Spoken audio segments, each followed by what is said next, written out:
Chapter 3. Alaska. The lorry roared to life with a jolt. The driver, groggy and late, slammed the doors shut and sped off from the truck stop, never noticing the stowaway curled among the crates of fish. Quincy, belly full and heart brimming with hope, was fast asleep dreaming of snow kingdoms and polar bear councils, of a North Pole where animals ruled and peace reigned. But dreams don't come with roadmaps. Hours passed. The truck rumbled across highways and frozen stretches until it finally screeched to a halt in a place called North Pole, Alaska.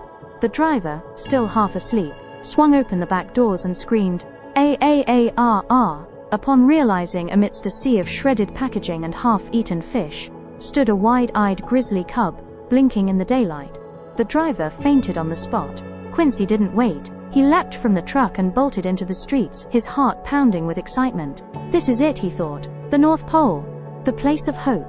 But what he found was not a kingdom of animals. It was a maze of concrete and metal, of neon signs and gas stations. The air reeked of gasoline, not pine. The only animals he saw were leashed, caged, or worse, stuffed and mounted above fireplaces.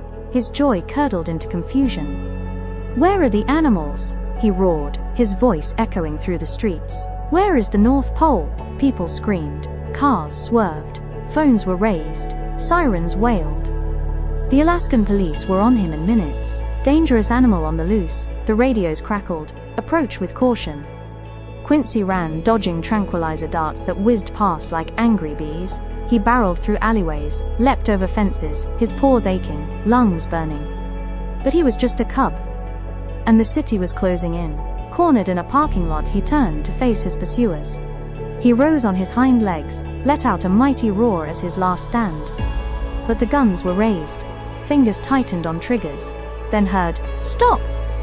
A voice cut through the chaos. A man stepped forward, waving his arms. "The zookeeper. Don't shoot. He's mine now." And just like that, Quincy's fate was sealed with a shot of tranquilizer. He awoke in a cage. Cold metal bars. Concrete floor. But for the first time in days, he wasn't alone. Across from him, in a dim enclosure, stood a creature unlike any he'd seen before. Short, tuxedoed, with eyes full of stories. "Name's Eula," the penguin said, waddling closer. "You're not the first dreamer to end up here." Quincy listened, wide-eyed, as Eula told his tale. Of a nice city far to the north, where animals once lived in harmony.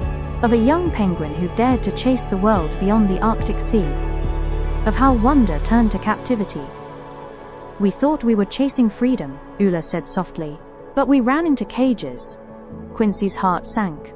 The North Pole wasn't what he imagined. But maybe, just maybe, this wasn't the end.